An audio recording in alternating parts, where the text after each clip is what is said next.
It was the kind of cold that crept into your bones and settled there, like a shadow refusing to leave.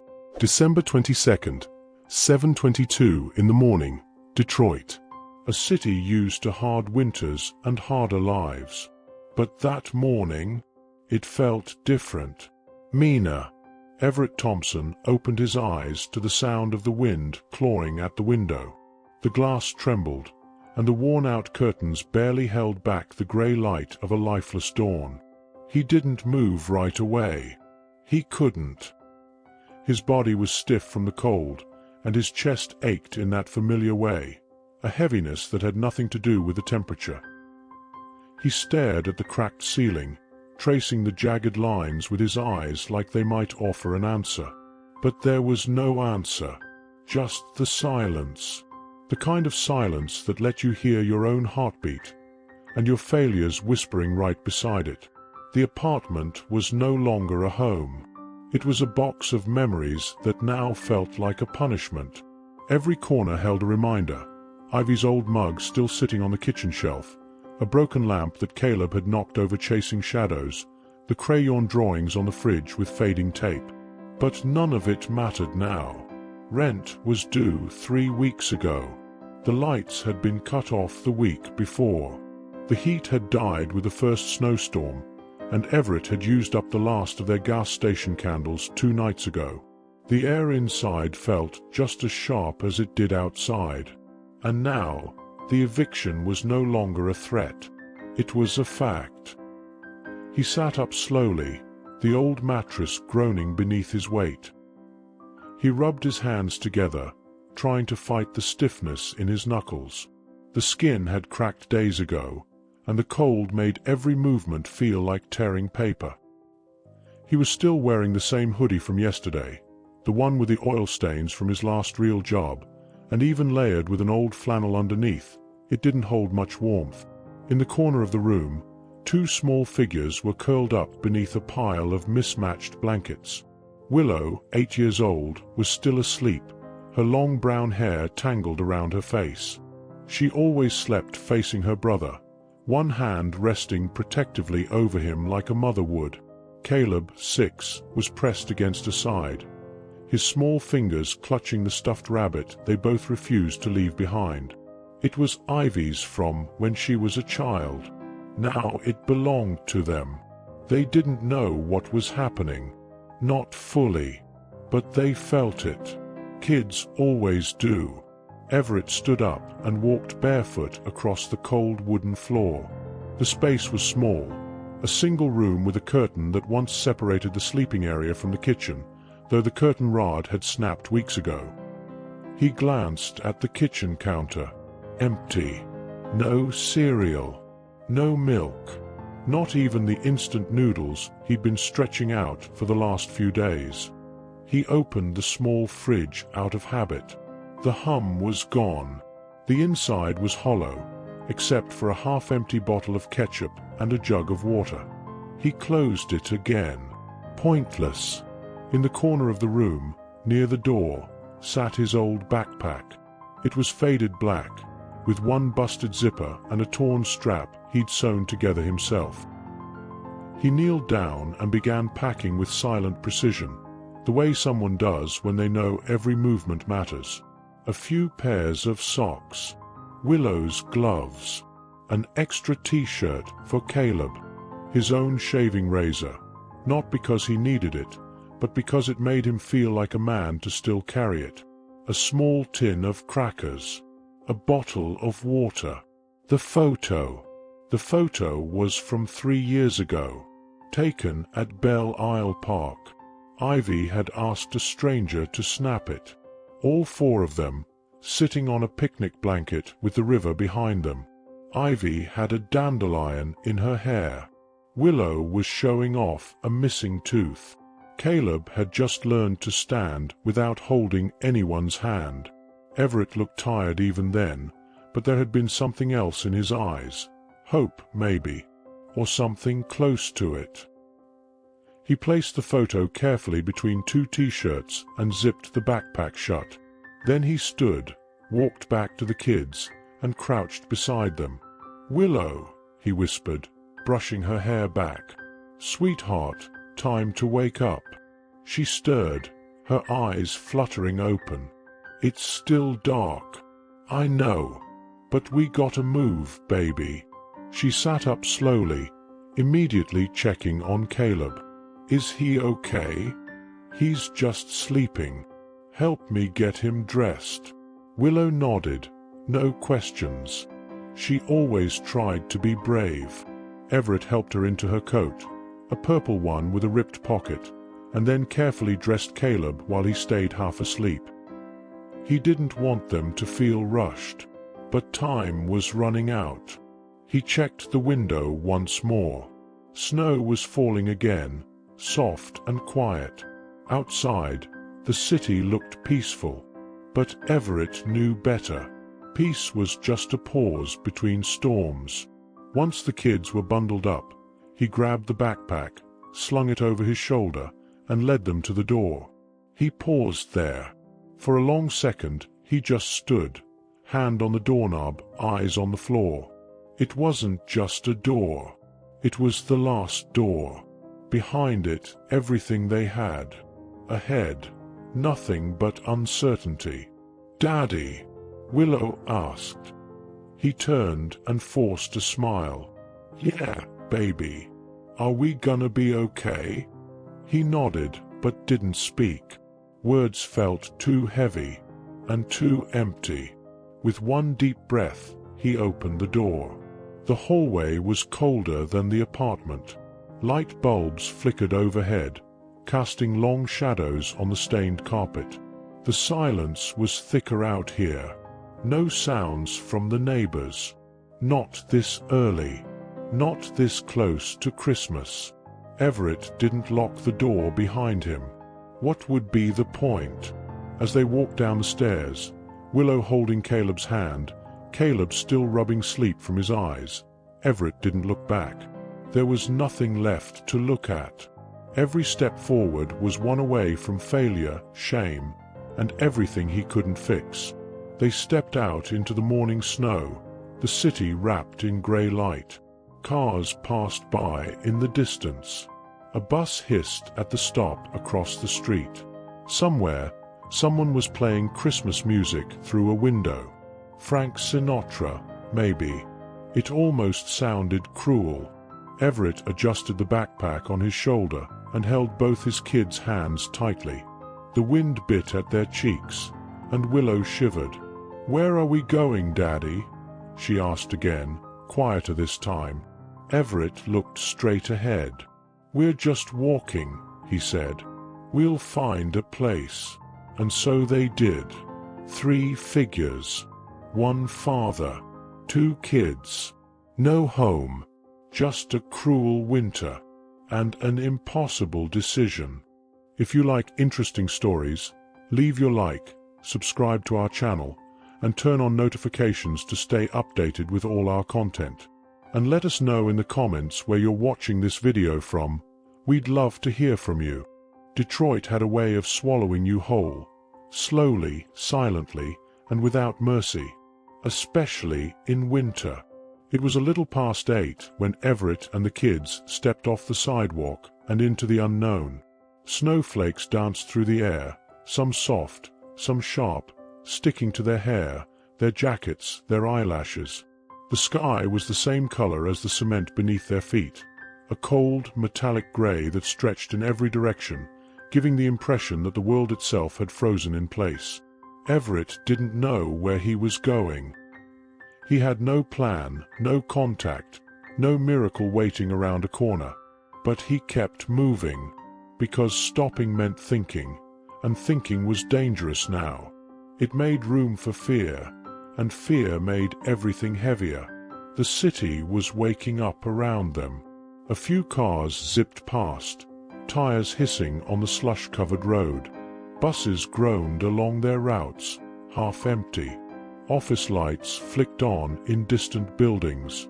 Somewhere across the street, a woman in a heavy coat pulled a child into a daycare, her breath clouding the air as she rushed inside, shutting the door quickly behind her. Warmth, shelter, safety. Everett tried not to look too long.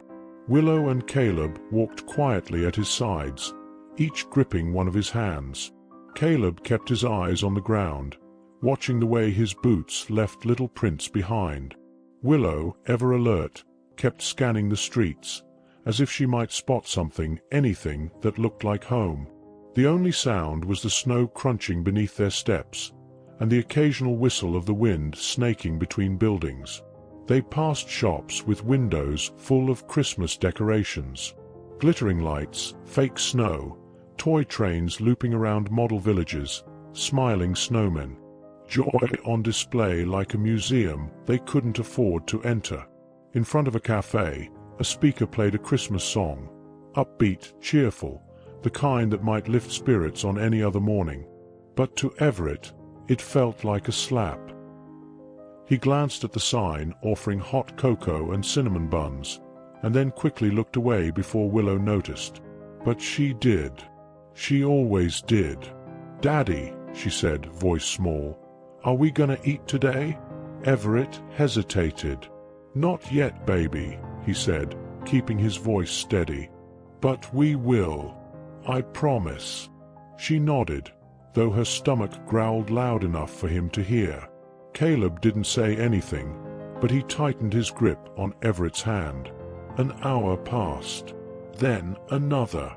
The streets began to fill. Downtown traffic picked up. Street vendors opened up shop.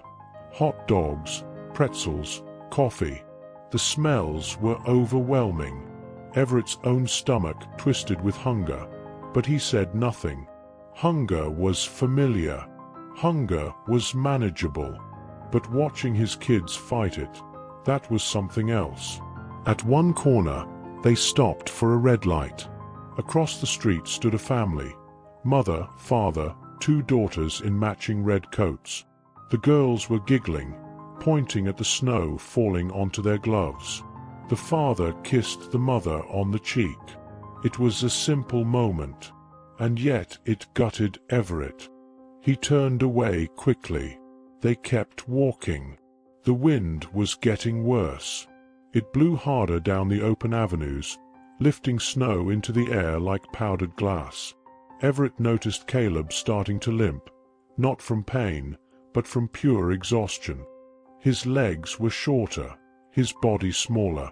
Every step took more from him. Willow looked up at Everett. "Can we stop?" He looked around. To the left, a gas station. To the right, a parking lot. Straight ahead, a small square with benches and a tall, lit Christmas tree. He recognized it from a church event the year before. Grant Square.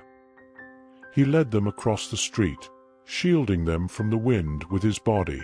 The square was mostly empty, just a few passers-by, bundled up and rushing through. In the center stood the tree, at least 30 feet tall, draped in golden lights and plastic ornaments, some swaying in the wind. Beneath it, a wooden nativity scene had been carefully assembled. Mary, Joseph, the shepherds, and the baby Jesus lay under a small shelter of hay and pine. They stopped in front of it. Willow let go of his hand and walked slowly toward the manger. "Look, Caleb," she whispered. "The baby Jesus." Caleb walked up beside her, his eyes wide. He kneeled in front of the scene like it was something sacred, and in that moment, for them, it was. Everett stayed behind, watching them, watching the way their eyes lit up, watching how the weight of the world seemed to lift, just for a second, and then, for the first time in days, something inside him cracked. It wasn't loud. It wasn't dramatic. Just a quiet collapse, like a beam giving way in a house that had already been breaking for a long time. He sat down on the concrete near the manger and pulled the worn blanket from his backpack. With slow, tired movements, he spread it out beneath the overhang of a small decorative arch near the tree. It wasn't shelter, not really, but it was something. Willow and Caleb sat down beside him. He wrapped the blanket around them all and pulled them close. The ground was cold. The wind still reached them. But they were sitting. They were together. And somehow, in the middle of all that pain, that mattered. As the sky darkened and the city lights began to glow, people walked by. Some glanced at them, others didn't. No one stopped. But Everett didn't expect them to. Not anymore. He looked down at his children, both nestled against him, and whispered, "I'm sorry." Neither of them answered. They were already asleep. And so, as the city around them celebrated its season of joy, a father and his 2 children began their first night of homelessness. Beneath a Christmas tree, beside a wooden cradle, in the heart of a city too busy to notice. Night fell like a curtain of steel over Detroit. The streets quieted, but the cold didn't. It only sharpened, digging its claws deeper into the pavement, into the air, into the skin of anyone who had the misfortune of being outside after dark. Everett sat with his back against the stone base of the Nativity Arch, his arms around Willow and Caleb, both sleeping under the thin blanket that barely covered their legs. Their cheeks were red from the cold, and their breaths came out in soft puffs of mist. He didn't sleep. He couldn't. He was afraid to close his eyes, afraid they might not open again. The square was nearly empty now. The traffic had thinned. Most shops had closed. Families were home, warm, tucked away behind doors that locked and furnaces that worked. Every sound that echoed through the square, the crunch of boots on snow, a car horn in the distance, the bark of a dog, made Everett flinch. But what cut through him most was the laughter. Laughter from across the street, where a couple walked arm in arm with paper cups of hot cocoa. Laughter from a family stepping out of a restaurant, the mother wiping snowflakes from her child's eyelashes. Laughter that didn't belong to them. It wasn't envy. It wasn't even anger. It was something worse. It was the hollow realization that no one saw them, that their suffering was invisible. He looked down at Willow. Her head rested on Caleb's shoulder, and her small fingers were still wrapped around the ear of the stuffed bunny. Caleb, in turn, was pressed against Everett's side, his lips slightly parted as he slept. His coat had a broken zipper, and Everett had tried to pin it shut with a safety pin he found in the backpack. It hadn't worked well. The wind picked up, swirling around them. Everett tightened the blanket, shifting his position to shield the kids better. His back ached, his legs were numb, and every breath he took felt like inhaling ice. That's when he heard the footsteps. Not hurried, not rushed, just steady, purposeful. He opened his eyes fully and turned his head. A man was approaching from the far end of the square. Tall, thin, with a long beard and a heavy coat that looked 3 sizes too big.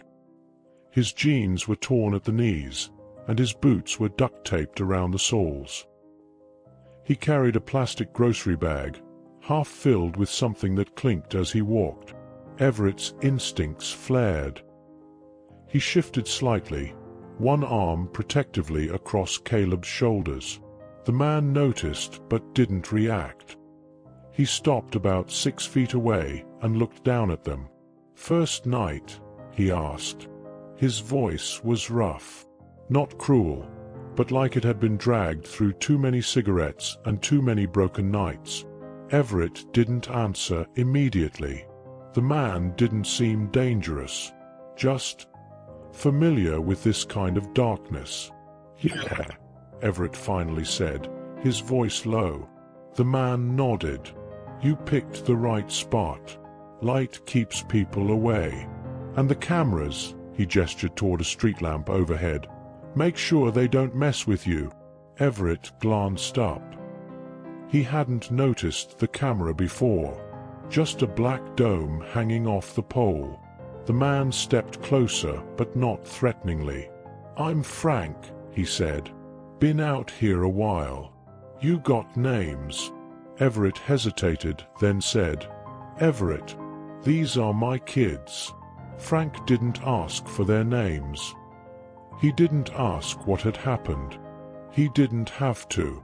Instead, he reached into his bag and pulled out a half-empty thermos. "Still warm," he said, unscrewing the cap and pouring a bit into the lid. "You want some?" Everett looked at it, then at his kids. Frank noticed. "Let them sleep. You need to stay awake, man. Trust me." Everett took the cup with shaky hands. The liquid was weak instant coffee, barely sweetened, but it was warm, and warmth was a gift. Frank sat down on the edge of a bench nearby and lit a cigarette with fingers that trembled in the cold. For a few moments they sat in silence, two strangers in the same fight. "You stay too far from the lights," Frank said, exhaling smoke, "and people start treating you like a problem. Stay close, and they just pretend you're scenery." Everett looked over at him. "You always sleep out here?" Frank shook his head. "Sometimes. Depends on what day it is, and whether the shelters are full. Which they usually are. Especially now." He took another drag from his cigarette. "You got family?" Frank asked. Everett didn't answer right away. "My wife. She passed when Caleb was born. After that, it's just been us." Frank looked down at his boots. "That kind of pain, it don't really go away," he said, more to himself than to Everett. "You just learn how to walk with it." Another gust of wind swept through the square, sending a curtain of snow swirling between them.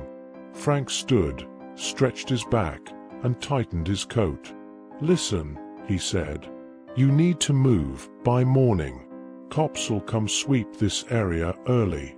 Try Jefferson and 4th. There's a shelter.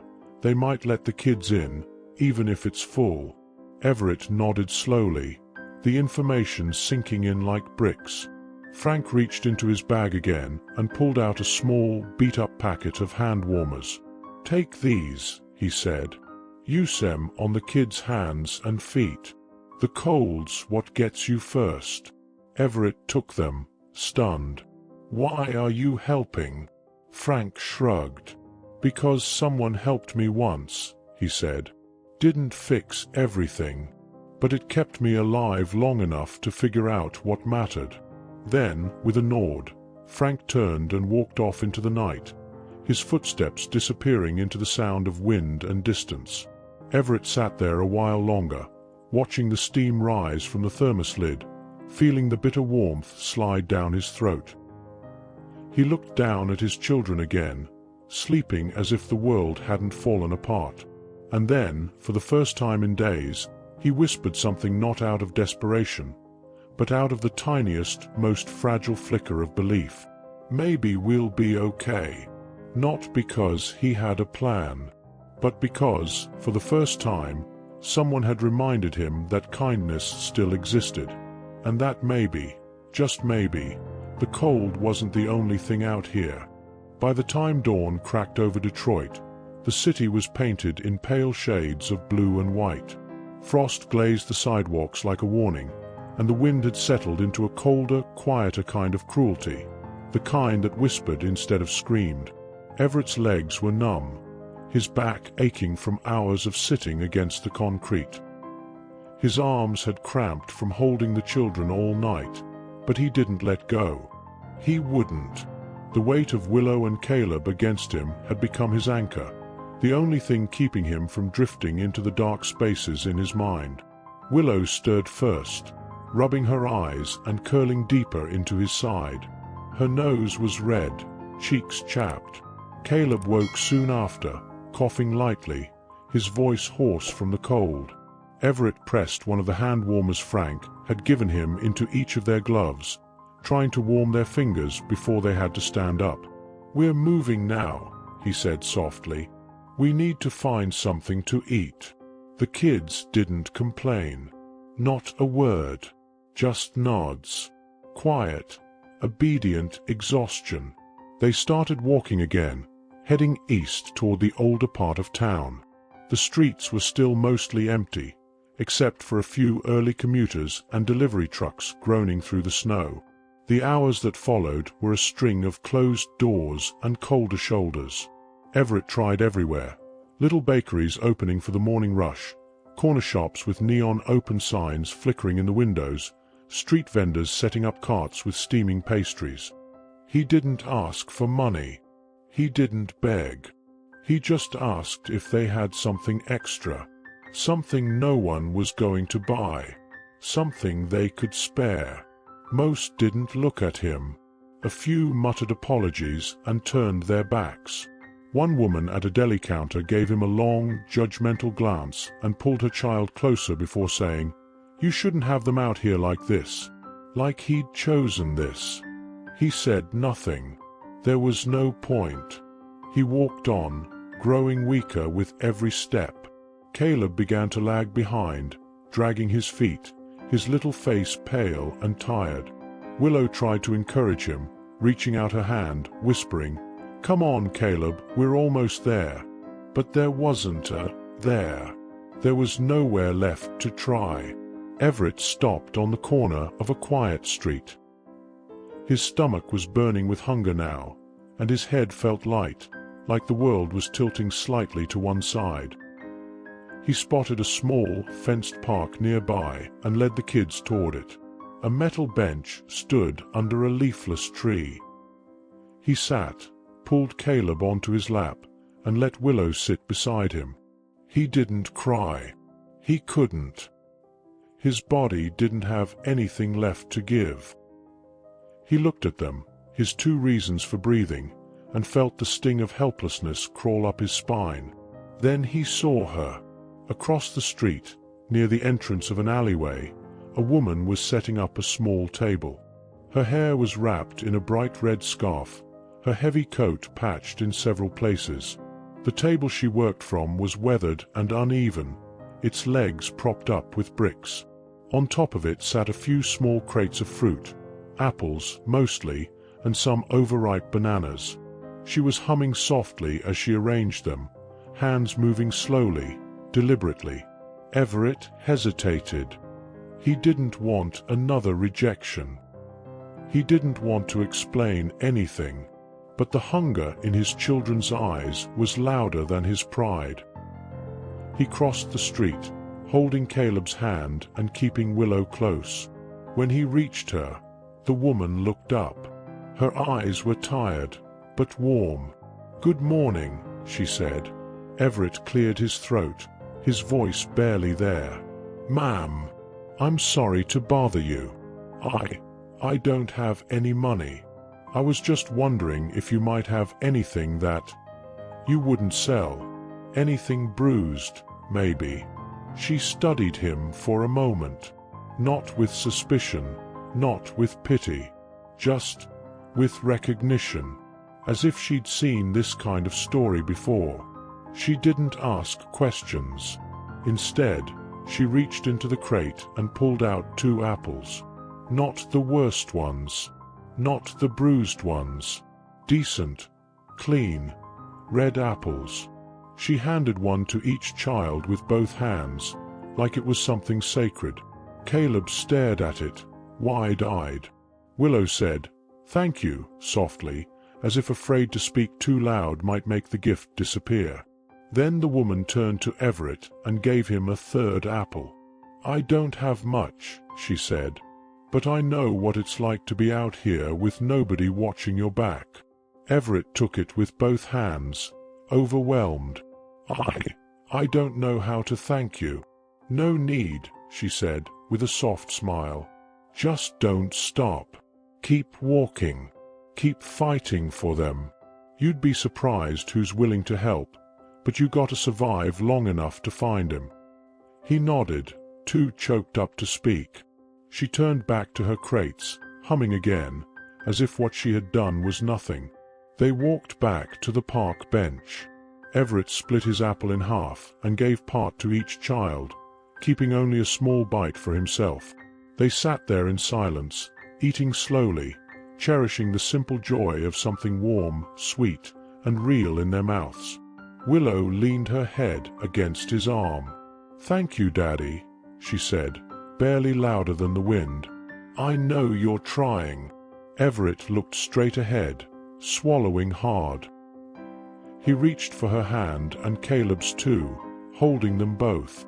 The world hadn't changed. They were still homeless, still cold, still alone. But for one brief moment, that apple tasted like hope.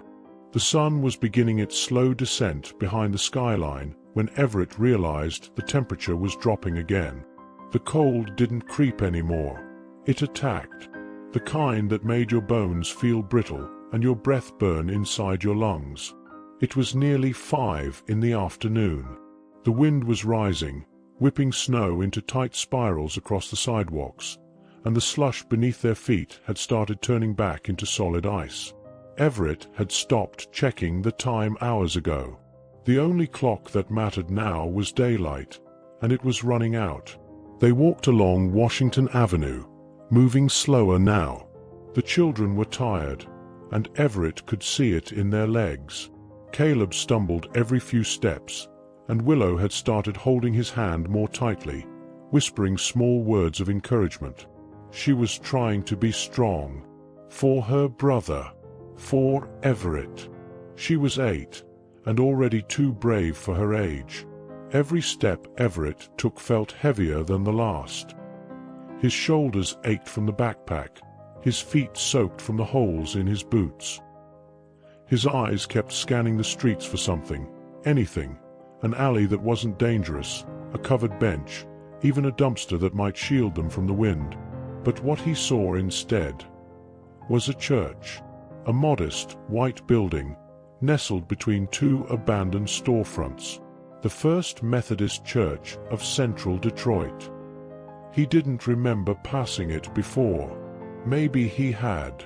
Maybe he'd just been too focused on surviving to see it. It wasn't grand or imposing. There were no neon signs or marble pillars. Just a white cross above the entrance and 2 windows glowing softly from the inside. Warm yellow light spilled onto the snow-covered steps, and the faint sound of someone playing piano drifted out. Gentle, slow, familiar. Everett stopped. The wind screamed past him, lifting flakes from the ground. He looked at the building like a man standing in front of something sacred. He turned to the children. "Let's try in there," he said, his voice hoarse. Willow looked up. "Is it a church?" "Yeah," Everett answered. "Looks like it. Will they let us in?" "I don't know, sweetheart. But we're gonna ask." They climbed the steps together, Everett's hand gripping the rusted railing to steady himself. He could feel Caleb trembling beside him, not from fear, but from sheer cold. Willow stayed close, her small gloved hand in his. He pushed the door open. The warmth hit him first, a wave of air that smelled like wood, candle wax, and something rich. Soup, maybe. He stepped inside slowly, blinking at the light. The interior was quiet. Wooden pews lined the sanctuary, leading up to a simple altar decorated with a garland of pine branches and paper stars. To the right, near the pulpit, a woman stood adjusting a vase of flowers, white, plastic, but carefully arranged. Her hair was pure white, pinned in a neat bun, and she wore a long cardigan over a faded blue dress. She looked like someone who had known great loss and great peace. She turned when she heard the door. For a moment, she just looked at them. 3 figures outlined in the open doorway. A father hunched with weariness. 2 children covered in snow, shivering. The sight of them, ragged, silent, didn't surprise her. But it hit her, like it always did. Everett spoke first. "I'm sorry to bother you, ma'am," he said, his voice low but steady. We just need somewhere to sit for a while. We won't cause any trouble." The woman set down the vase and stepped forward. Her face softened. "Of course you can stay," she said, her voice warm and certain. "No one walks out of this church colder than they walked in." Willow exhaled, a breath she'd clearly been holding. The woman gestured toward a side door near the altar. "There's a small kitchen through there. I was just finishing a pot of lentil soup. Come sit. Get warm." Everett blinked, caught between gratitude and disbelief. "You don't even know us." She smiled. "I don't need to," she said. "You're here. That's enough." They followed her into a small side room, dimly lit by a row of candles and a single overhead bulb. The kitchen was tiny, just a stove, a narrow counter, and a round table with 4 mismatched chairs, but to Everett, it felt like the most beautiful place he'd ever seen.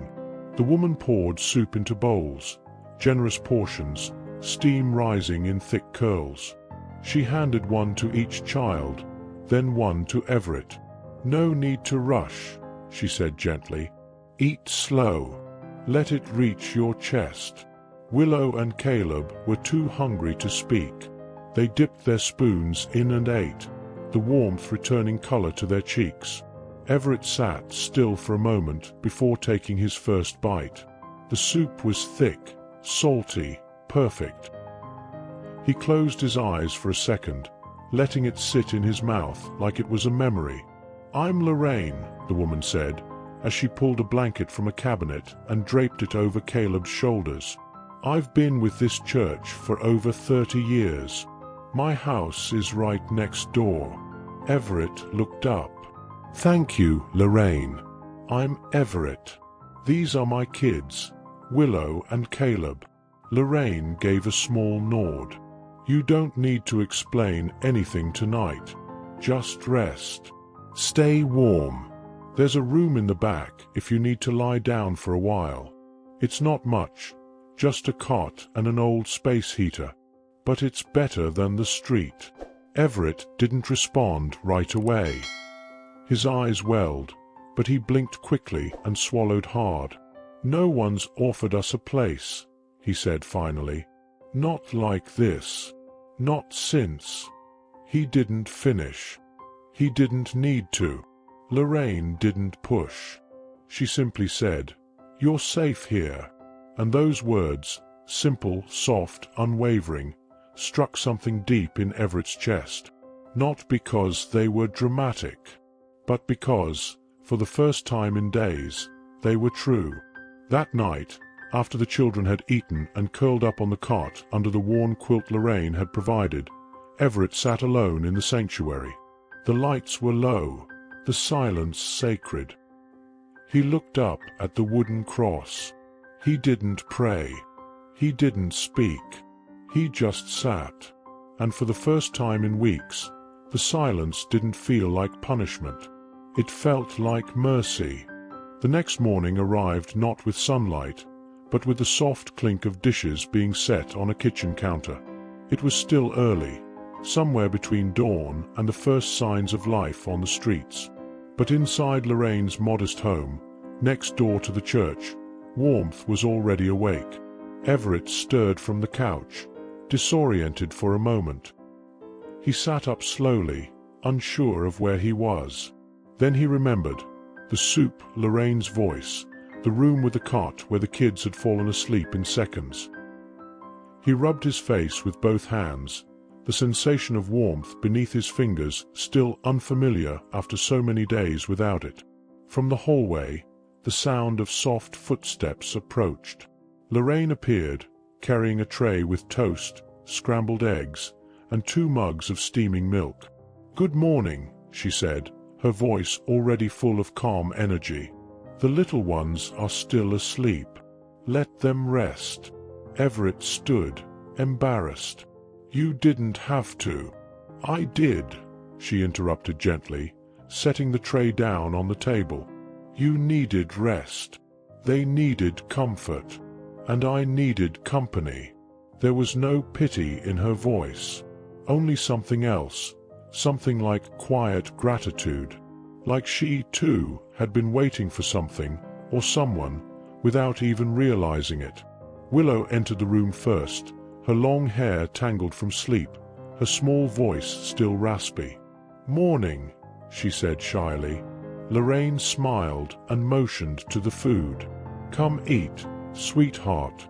No rush." Caleb followed soon after, rubbing his eyes and leaning into his father's side without a word. Everett lifted him gently into a chair, and for the next few minutes, the house was filled with the sound of children eating, real food at a real table, and the soft murmur of voices returning to life. After breakfast, Everett offered to clean the dishes. Lorraine watched him carefully from the doorway, then said, "You work with your hands, don't you?" He glanced at her, then nodded. "Mechanic. Used to be." "Good," she said, folding her arms. "Because that gate out front has been giving me trouble for 2 years. If you want to thank me, fix it." He chuckled under his breath, the sound unfamiliar in his own mouth. "I'll get my tools," he said. She raised an eyebrow. "You have tools?" "No, but I've still got hands." "That'll do." They stepped outside together, Lorraine pulling a thick sweater over her shoulders as the cold greeted them. Everett examined the gate. Old, rusted at the hinges, slightly off its alignment. With some effort and borrowed tools from a neighbor Lorraine trusted, he spent the next hour working on it while the children played in the small yard. It wasn't a big yard, just a strip of patchy grass, 2 flower beds, and a bench covered in frost. But to Willow and Caleb, it might as well have been a playground. They took turns chasing each other around the tree, tossing small clumps of snow like it was a game they'd invented. Their laughter floated into the air like something sacred. Lorraine stood by the door, watching them. "This house used to be full of noise," she said quietly. "Now it's just me and silence." Everett looked over. "Kids grown." She nodded. "Moved out. New lives. Far from here.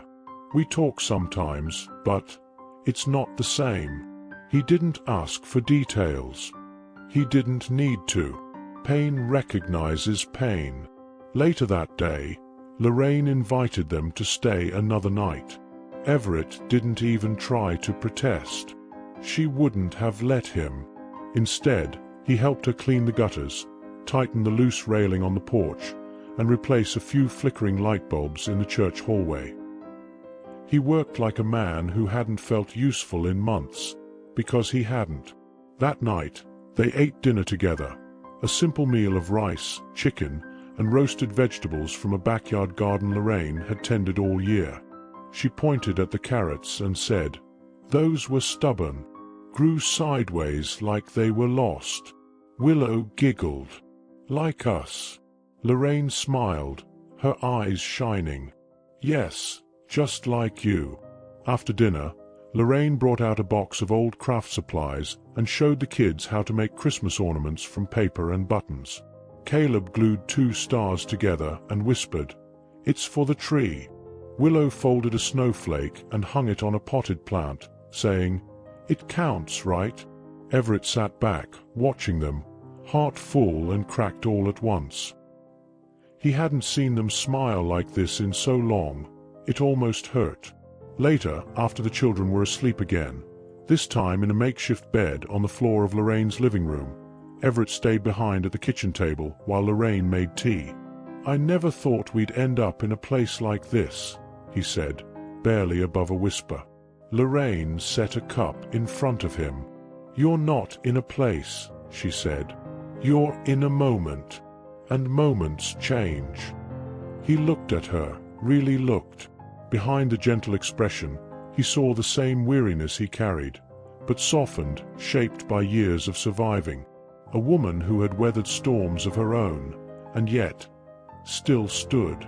"You don't even know us," he said again, shaking his head. "I know what it's like to feel invisible," she said. "To scream inside and have no one hear you. You're not invisible here, Everett. Not to me." He said nothing, just nodded, the lump in his throat too big to speak past. And in that house, small and worn and full of makeshift warmth, something unspoken passed between them. Not attraction, not even affection yet, but something deeper. Recognition. They were both people who had lost too much, and maybe were just beginning to find something again. If you're enjoying this story, leave your like, subscribe to our channel, and turn on notifications to stay updated with all our content. The nights felt different now. Not warmer. The Detroit winter still seeped through the walls like it was looking for something, but softer somehow. The kind of cold you could fight with blankets and tea, with the sound of children laughing in the next room, and with the quiet rhythm of shared silence between two people who no longer needed to fill every moment with words. Lorraine had brought out an extra mattress from the storage room, and the living room had turned into a cozy mess of pillows and blankets for Willow and Caleb. They loved it. It felt like a camping adventure to them. They had no idea that this arrangement, thrown together in a stranger's house, had become the closest thing to safety they'd known in months. It was late. The kids were asleep, curled up like kittens on the mattress. Caleb's hand rested on Willow's shoulder, and the stuffed bunny was tucked between them, still intact, still whole, even when nothing else had been. Lorraine sat at the kitchen table with her hair down for the first time. Long, silver, and soft. It made her look younger, almost unrecognizable from the woman Everett had first seen arranging flowers in the church. She poured them both tea again, peppermint this time, and handed Everett a cup. He took it without speaking, but the look in his eyes said more than words ever could. He was tired.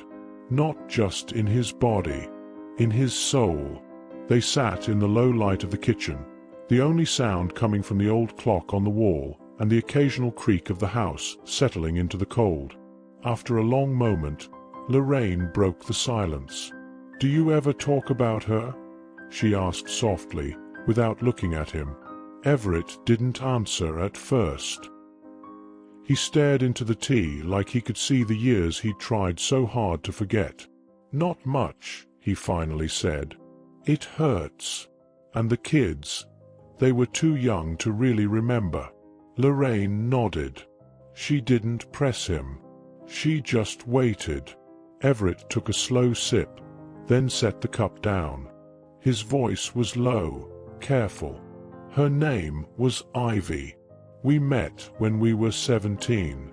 She used to work at a flower shop after school. I'd go in and pretend I needed something, made up excuses every week. One day she handed me a single daisy and said, 'Stop pretending. Just ask me already.'" A smile tugged at the corner of his mouth, faded but real. "She was everything I wasn't," he continued. "Bright, loud, brave. She believed in second chances, even for someone like me." Lorraine leaned forward, listening without interrupting. "When she got pregnant with Willow, we were scared, but she was happy. Said we were starting something, a life, a family. Then Caleb came, and everything went wrong. She had complications. The doctor said they did everything they could, but..." His voice broke for the first time. He didn't apologize for it. "She didn't even get to hold him," he whispered. "Not once." Lorraine's eyes glistened. Her fingers curled around the teacup. "She'd be proud of you," she said. "Of the way you've kept going. Of the way you love them." Everett looked down. "Some days I don't even know what I'm doing. I've made so many mistakes. Lost jobs. Burned bridges. I've been angry at everyone. At myself. At her. And that guilt, it just keeps growing." Lorraine stood and walked to the counter. From a drawer, she pulled out a worn envelope and returned to the table. She slid it across to him. He looked at it. "What's this?" "My story," she said. He hesitated, then opened it. Inside were 2 letters, both folded, yellowed with time, and a photo of 3 young children standing in front of a Christmas tree. "My kids," she said. "Thomas, Letitia, and Grace. I raised them in this very house. Alone. My husband left when Grace was 2. Couldn't handle the responsibility." Everett looked up at her.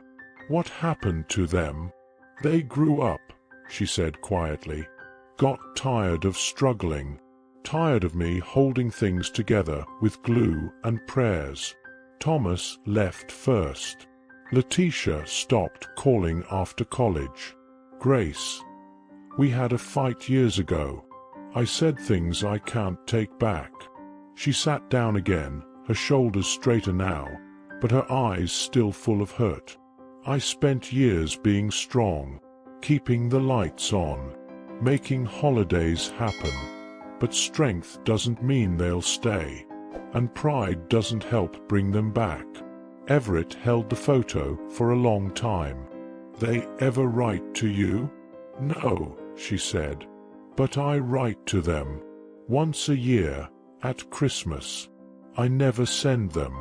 But it helps." She laughed softly, the sound brittle. "Maybe that's why I opened the door to you that night. I was tired of being alone. Tired of waiting." Everett nodded slowly. There were no perfect words to offer her, no neat, comforting sentence. But there was understanding, and that was enough. "You're not alone anymore," he said. They sat like that for a while longer, 2 people at a kitchen table, both carrying losses too heavy to name, both trying, in quiet ways, to build something again. Not a replacement for what they had lost, but something new, something honest. And somewhere between the ticking of the clock and the fading chill of the night, they began to stitch together a kind of closeness that neither had expected, and neither dared to name yet. Not love, not yet, but something stronger than silence.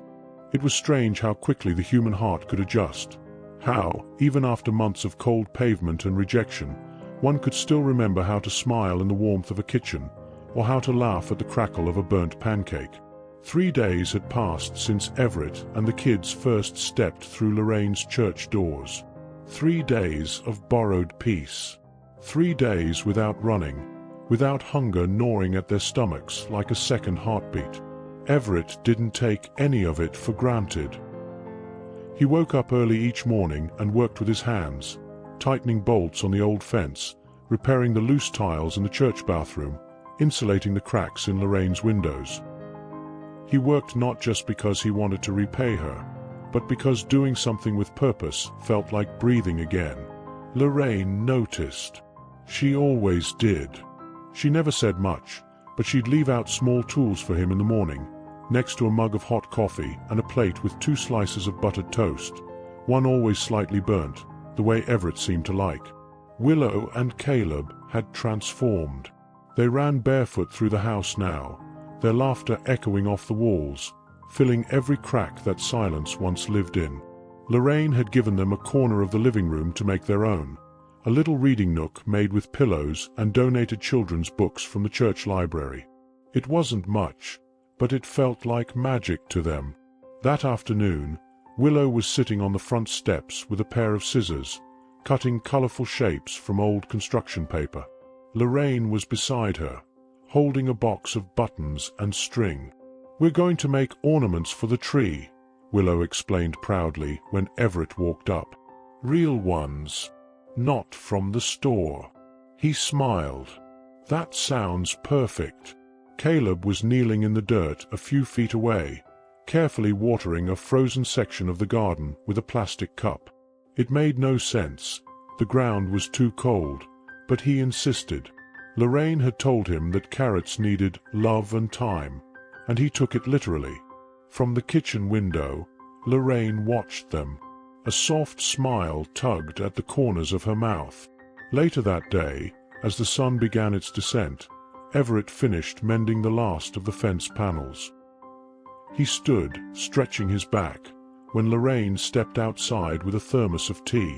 "You've done more in 3 days than I have in 3 years," she said, handing him the cup. "I just needed to be useful again," he admitted. She nodded. "Well, you are." They sat together on the porch, watching the kids hang the paper ornaments on a potted plant beside the door. The scene looked absurd and beautiful. "You ever think about leaving?" Everett asked suddenly. Lorraine didn't answer right away. "I used to," she said, "when the kids stopped coming home. When the rooms felt too quiet. I thought maybe I'd sell the house. Go down south. Find a little condo by the water." "Why didn't you?" She looked at him. "Because part of me was still waiting. For them." She paused. "Maybe. Or maybe I was just waiting for a reason to believe this place still meant something." She looked back toward the children. "I think I found that." Everett followed her gaze. Caleb was chasing Willow around the yard now, both of them shrieking with joy, their cheeks flushed with life. That night, they gathered in the living room for dinner. Roast chicken, potatoes, and peas from the freezer. The kids sat on the floor, laughing through mouthfuls of food. Lorraine poured juice into paper cups and offered a small toast. To full bellies and unexpected blessings. Everett raised his cup, touched but quiet. After dinner, Lorraine brought out a small box wrapped in faded red paper. "It's not Christmas yet," she said, "but I figured, why wait?" She handed it to Willow, who tore it open carefully, revealing a knitted scarf, pale blue, handmade, with a small snowflake stitched at the corner. For Caleb, there was a matching hat, and for Everett, a pair of gloves. Not store-bought, but thick, warm, and stitched with care. Willow clutched the scarf to her chest. "Did you make these?" she asked, eyes wide. Lorraine nodded, suddenly shy. "I started them years ago. Kept them in the closet. I didn't know who they were for. Until now." Willow got up and hugged her tight. Caleb followed, wrapping his small arms around both of them. Everett sat still for a long moment, then looked at Lorraine with a depth he hadn't shown before. "You didn't just give us shelter," he said. "You gave us back something I didn't think we could feel again." She looked at him. "What's that?" He swallowed hard. "Home." The word hung in the air like a promise. A fragile, unspoken vow between two people who had carried too much for too long, and were now learning what it meant to share the load. Later, after the kids were asleep and the house was quiet, Everett stood by the window, staring at the street outside. He didn't know what tomorrow would bring. The world was still broken, and their future was still uncertain. But in that moment, he felt something he hadn't in a long, long time. He felt steady, and for the first time in months, he believed again. It began with a pen that hadn't been used in years. Lorraine sat at the kitchen table late one evening, a blank piece of stationery in front of her. The house was still. Everett had just put the kids to bed, and their quiet breathing drifted faintly from the living room. Outside, snow was falling again. Not a storm, just a steady, gentle descent like the sky was exhaling. She tapped the pen against her fingers. It had been nearly 5 years since she'd written a real letter to any of her children, and nearly twice that since she'd sent one. There had been voicemails, unanswered calls, emails that went ignored. And behind every silence was the same lingering question. Had she waited too long? But something about Everett, about Willow and Caleb, had shifted something in her. Their presence had filled the silence in her house, and the silence in her chest. They had reminded her what it felt like to care for someone again. And she realized she wasn't ready to be forgotten. She placed the pen to the paper and began. "Dear Thomas, I know it's been too long. I know I've failed in more ways than I can count. But I also know this. I miss you. I love you. And I would give anything to see you again. If this letter reaches you, if you still think of this house as a place you once belonged, come home. Please. Just come home." She signed her name with a trembling hand, folded the letter, and slipped it into an envelope.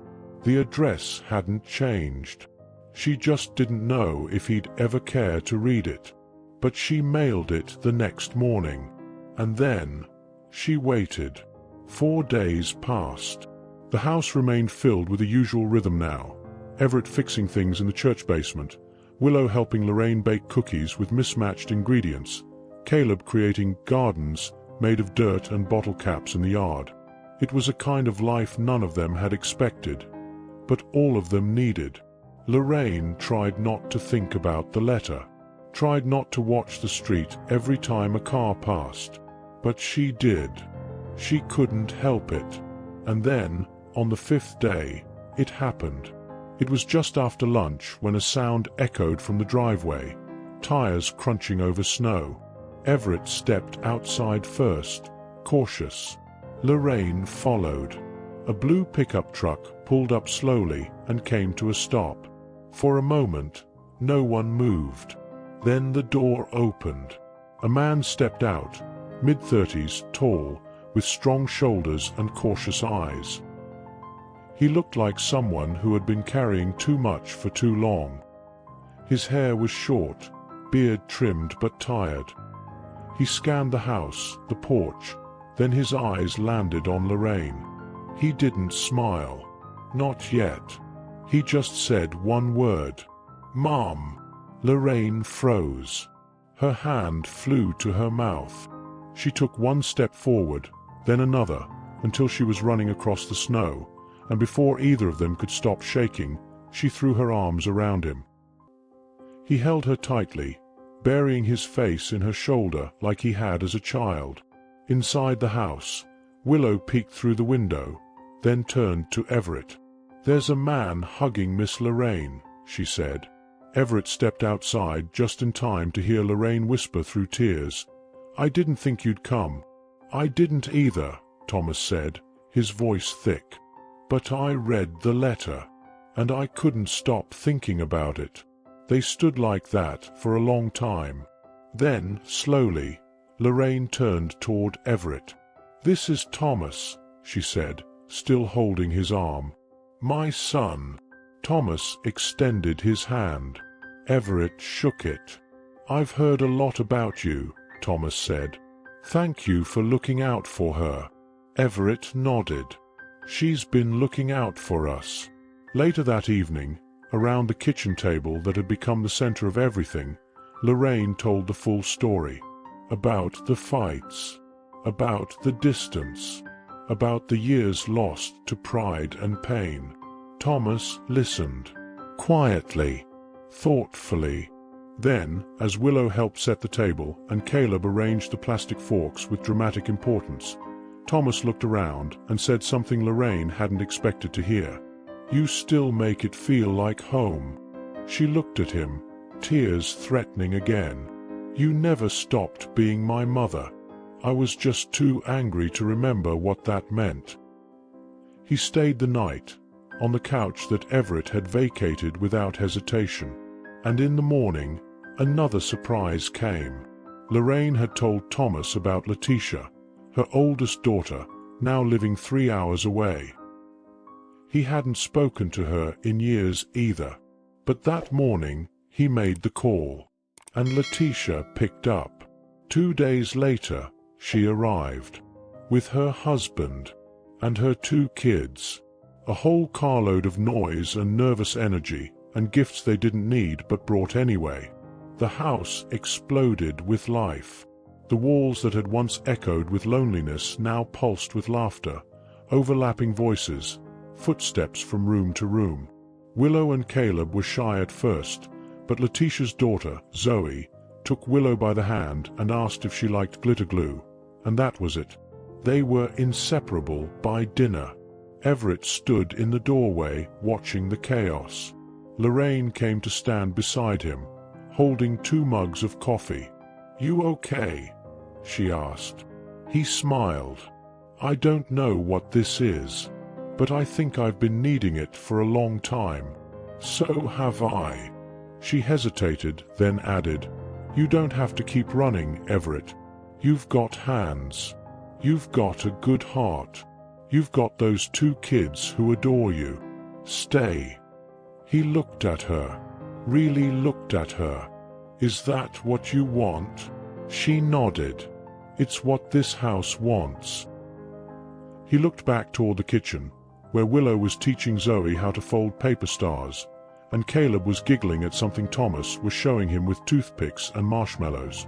Everett took a slow breath, and for the first time since Ivy died, he allowed himself to believe something new. He wasn't just surviving anymore. He was building again. The snow had fallen steadily all day, blanketing the neighborhood in a thick, silent white. It was the kind of snowfall that softened every edge, the rooftops, the trees, even the memories that once stung too sharply to touch. Inside Lorraine's house, everything was glowing. The living room was strung with garlands of construction paper stars and popcorn strings that Willow, Caleb, and Zoe had spent the week building. The scent of cinnamon and roasted vegetables filled every room. The small Christmas tree, half artificial, half real pine branches collected from the alley behind the church, stood proudly in the corner, adorned with handmade ornaments, buttons, and old family decorations that hadn't seen light in years. But it wasn't the decorations that made the night feel magical. It was the people. Lorraine stood in the kitchen, carefully basting the roasted chicken in her signature sweet and sour glaze, a recipe her children had once rolled their eyes at, but now called perfect. Thomas was setting the table, pausing occasionally to help Caleb line up the silverware like soldiers. Letitia poured juice into mismatched glasses, while her husband added more firewood to the small stove. Zoe chased Willow around the table with a glitter-covered snowflake, laughing so hard she nearly knocked over a chair. And Everett, he was still.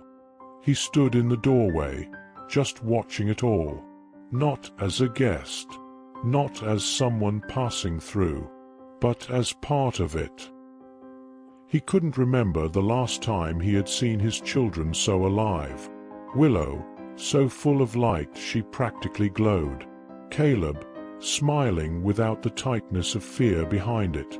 They had been sleeping through the night, eating full meals, making plans, drawing pictures of things they wanted to build in the garden come spring. And he, for the first time, was dreaming again too. He'd spoken to the pastor 2 days ago. They needed someone to help with maintenance, full-time. Everett had offered, not out of desperation, but out of something new, hope.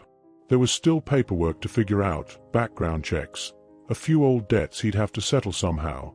But for the first time in months, he had a direction, a purpose, a place.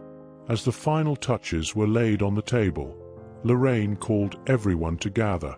The kids sat at the small side table, faces flushed with excitement. The adults took their places around the main table, smiles stretching across tired, grateful faces. The lights were dimmed. Only the tree and a few candles lit the room. Lorraine stood, her hands resting on the back of her chair. "I know this house has seen quieter Christmases," she began, her voice calm but full, "and lonelier ones. But this year, I feel like it's come back to life. And not because of decorations or food, but because we found each other again, and we welcomed others in." She looked at Thomas, then Letitia, then finally at Everett. This table was never meant to be set for one, and this home was never meant to be silent. She reached out and took Everett's hand. "You didn't just walk into my house, Everett. You brought it back to life." He swallowed hard, eyes shining. "You saved us." "No," Lorraine whispered. "You reminded me that love doesn't run out. It just waits." There was a silence then, full, rich, emotional, before Caleb lifted his cup and shouted, "To the best Christmas ever." Everyone laughed. Glasses clinked. Plates were passed. Stories were told between bites of chicken and spoonfuls of mashed potatoes. Lorraine's famous cranberry pudding made a comeback, and this time, Thomas asked for seconds. After dinner, they moved into the living room. The kids performed a 3-minute Christmas show they'd made up on the spot, something involving angels, carrots, and a talking blanket. Everett couldn't stop laughing. Neither could Lorraine. And then, without anyone planning it, Everett pulled out a guitar that had been collecting dust in the church's storage room. He began to play softly, a few simple chords. Willow recognized one of the lullabies Ivy used to sing and began to hum along. Lorraine sat beside Everett, resting her hand on his knee. "You should play more," she said. "I should smile more too," he replied, looking at her. She smiled. "Then keep doing both." As midnight approached, the house slowly quieted. The children fell asleep in a pile of blankets under the tree. Letitia and her husband left quietly, promising to return in the morning. Thomas stayed behind to help wash dishes. Lorraine lit a single candle and placed it on the windowsill. "Do you know why I always like this on Christmas Eve?" she asked Everett. He shook his head. "It's for the ones who are still lost," she said. "The ones who don't know there's a place waiting for them. I used to think it was just habit, but now I think it was faith." He reached for her hand again. "And now, she said, "it's proof." Outside, snow continued to fall.